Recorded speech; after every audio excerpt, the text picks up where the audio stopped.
Hey everyone, welcome back to Creatives Like Us, and it's episode 22. Woohoo! Today it's a solo episode of me, Angela Lyons, and I'm a brand and marketing graphic designer. Today we're talking about something that makes most of us want to run for the hills: public speaking. Now, before you skip this episode and think, I'm not going to do any TEDx talks, does not interest me at all, just hear me out, stick with me, because as small business owners and freelancers, whatever you want to call yourself, solopreneur, we're actually speaking publicly all the time. And that could be through client presentations, it could be networking events, your Instagram stories, and even that pitch that you're crafting. That's all a form of public speaking. Obviously, the pitch email one you're crafting is a one that's written down. But here's my view on it. And this is coming from a place where I hated public speaking. And again, you don't need to start by booking a conference stage. Don't think of that public speaking as a big TEDx talk straight away. You got to start small, and you can build your confidence when you start small. And when you do that, you let your speaking skills grow with you and with your business. So why does this matter? Why should we care about public speaking? I've kind of come up with 3 reasons. And the first one is for visibility. When you can articulate your ideas and they're clear and you speak confidently, people remember you. For example, you're at a networking event and you're making small talk, and that's great and that's brilliant. And that's maybe your audition for future opportunities. See? That's starting really small. And the second one is authority. There's something about seeing someone speak, and especially if they're on stage. I know, again, talk about stages in a minute, but if you see them speak, it builds trust, and that can be even faster than seeing their work online. So as soon as you meet them, you hear their voice, and then you go and check out their portfolio online, or you read their testimonials. So when people see you, you can share your process, you can become an expert in their mind. And I suppose thirdly, it's the one that I suppose you need for yourself, and it's clarity for yourself. When you have to explain what you do and you say it out loud to real people, it forces you to believe in yourself and also get a bit clearer on your message. Crystal clear, in fact. That's what we should do, really, shouldn't we? I know it does take time. I know I'm still doing it after 13 years in business and 30 years of doing graphic design over that. We still have to work on it. But when you go to a networking event or you meet new people, maybe just start practicing your elevator pitch. So, thinking about starting small, why don't you do it? As I said, get in front of some humans, start really, really small. And that could be the local networking event, as I said, or it could be podcast interviews. And they are perfect for this. And seriously, you're just having a conversation. There's no live audience, no one's staring at you. And if you stumble, and I know I stumble in this podcast sometimes, so sorry, you can edit it out. That's the great thing about podcasts. You can edit out. Sometimes I keep my edits in, but sometimes I don't. Anyway, but you are practicing, you're articulating your thoughts, you're telling your story, and you're thinking, I suppose, on your feet. And again, it's a conversation, and try and have fun. You loosen up, enjoy the process. But you know what you're doing? You're building your network and you're getting content out of it. You can share that content wherever you've got your social platforms or even on your website. And it's great. I've got this podcast that I interview people on, but I've also guested on other people's podcasts, and I've put my voice out there because I've wanted to get more brand awareness about what I do and how I work with people. But also I wanted to reach out to other communities. And sometimes that's the best thing that can happen when you put your voice out there and people find out about you. You tell people about you. So it's actually worked for me. I mean, even the ultimate out of it is that you get work out of it. I've been on a podcast and I was recommended by one of the listeners to somebody else, and they booked a call with me and they hired me to work on their branding for their company. So see, even though you're building your authority and getting your voice out there, the bonus could be that you could even get work on it. So if you want to be on a podcast, why not contact them? What's the worst they can say? No. So why not? Just try it. Why not? But please do have a listen to it first. There's nothing worse than pitching to a podcast and you've not read the byline or you've not listened to the trailer and you don't know what the podcast's about. Listen to a few episodes first, find out what they're about, and find out if there's a way that they accept pitches. Again, find out if they do guest episodes. There's nothing worse if you don't know that. And guess what? They might say yes. So try it. Why don't you go contact a podcaster? If there's a favourite one that you'd love to be on, try it. What's the worst? As I said, what can they say? So what else can I say about this? Don't forget to tell the podcaster. that you want to go on, that you'd love to be on their podcast, but also say to them in the pitch what you'd bring to them and their audience. Give something back to them. It's not all about just wanting to get your name out there and be on their podcast. Okay? So tell them what you can bring to them. Another way to do public speaking is go to a local meetup. Could they be your next step? Find a creative meetup, maybe a small business breakfast, a freelancer breakfast, or an industry group that you might want to connect with there, people there. And sometimes these are low pressure environments where everyone's just there to connect and they won't judge you. Start small by introducing yourself. Again, that's a bit of public speaking there. And then they might even have a group where everybody has to say their name, what they do. That's a good place to start. I know some these places have opportunities to do maybe something like a workshop or do a talk. I know the co-work crew have a full day of co-working in a really lovely space. And at lunchtime, they have a speaker talk on their industry. And I've done it before where I've spoke on having a consistent brand for your business. And Molly was a lovely host of that co-work crew. So that's co-work crew run by Joe and Penny Pickering, and they're based in the UK. And when they have their speakers, they're short, informal talks, and everyone is so chilled. So that could be a really good place to do some practice in a smaller environment. And the beauty of starting it small is that you can come away from it and say, I've done this. I've done that. I could put it on my CV. I could put it on my website. I can get some content out of it. But more importantly, it adds to your confidence and you should be really proud of that.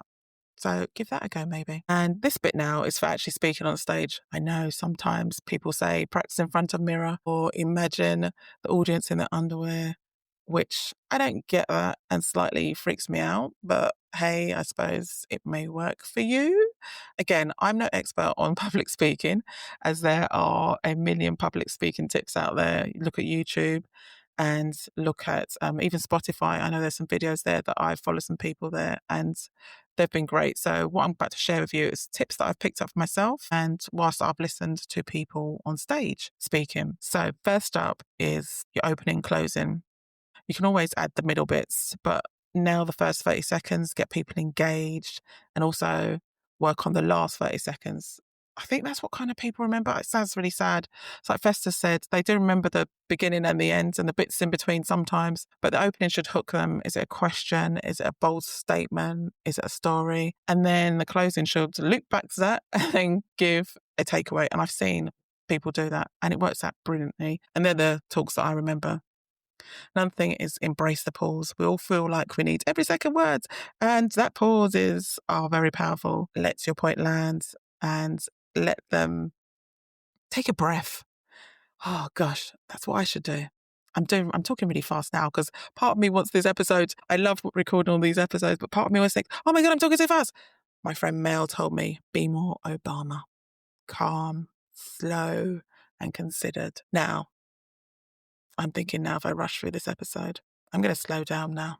Right, let's slow down. Okay. Another thing is tell stories, not facts.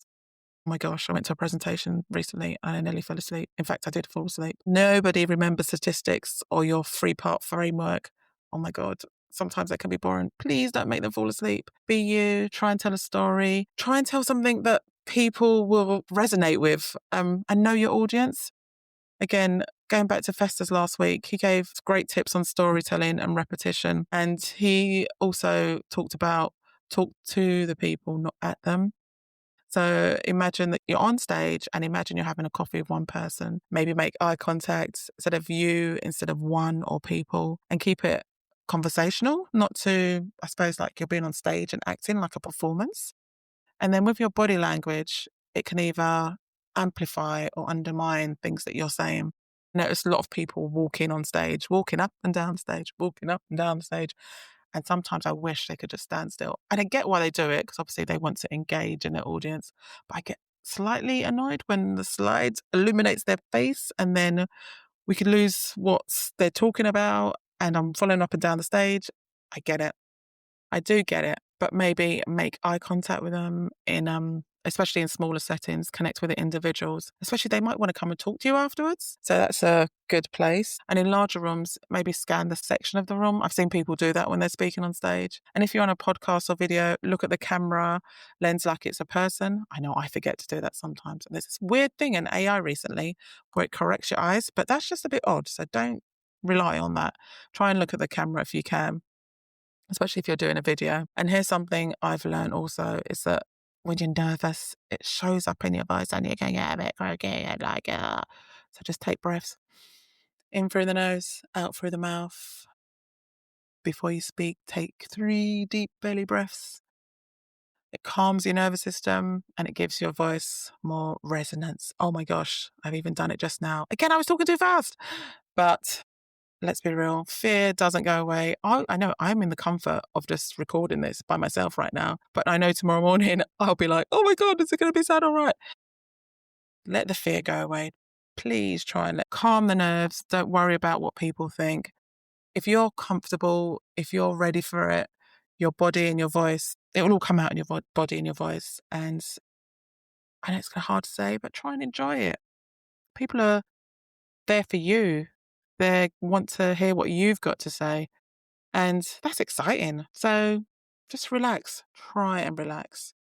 And then once you relax, energy shifts and then you start enjoying it. And like, look at me now, my voice has calmed down because I know I'm coming towards the end of the podcast.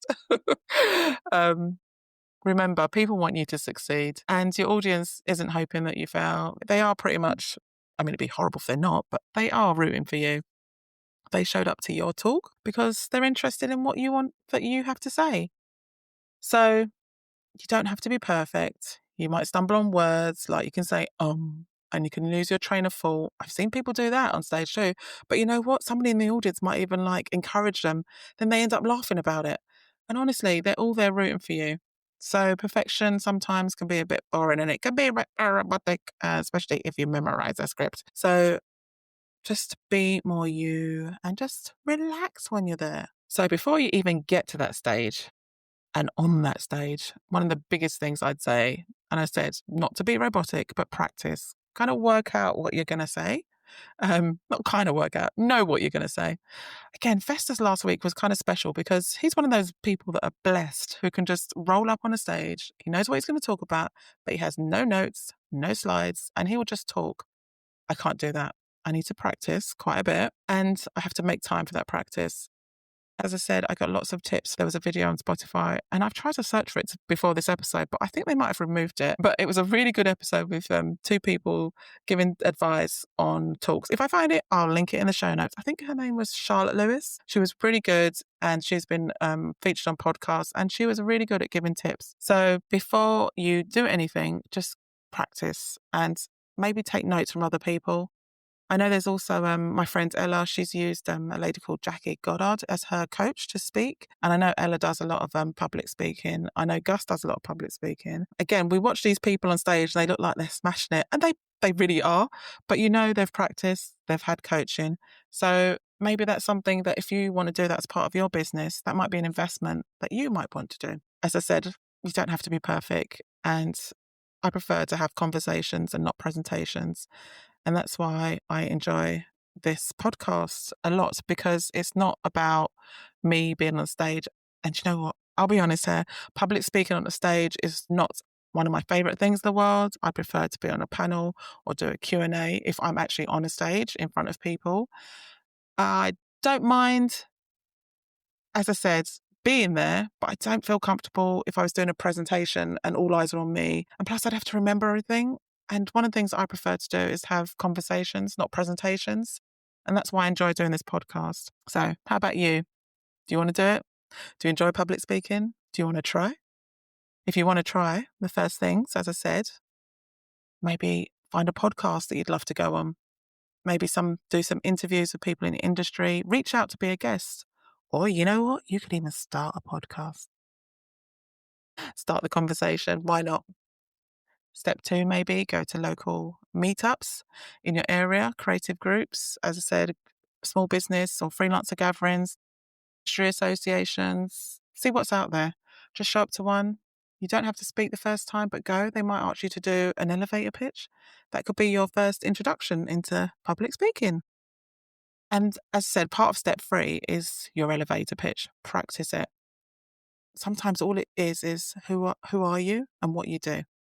And then maybe you can just say it out loud or write it down before you go. And then until it feels natural and it just flows. And just, you know what, you can use it everywhere. You can use it in your bio for LinkedIn. So the last one I'll leave you with, if you're feeling brave, why don't you record yourself? Look at your phone, see if it's got voice note memo on there. Listen to it and play it back. It does feel uncomfortable the first time hearing your voice. It's really weird. I didn't like doing it, especially when I was on a podcast. I hated it. But as it goes on, you get comfortable with it and you don't mind. So wrapping up, I think public speaking isn't one that people just jump out and say, yes, I'm going to do public speaking. I think it's a skill you can build on and you can use it for your business and show people that your voice matters, that you're an expert at what you do. And you know what? People will want to hear what you have to say. Try it. You never know. A bit of personal housekeeping here. I found out this weekend I did not win at the Black Podcast Awards. Actually, I should rephrase that and say that I did win because I was nominated. And that is a massive win for me. But I did not come away with the main awards. But you know what? My name and the name of this podcast was up there on a screen in America.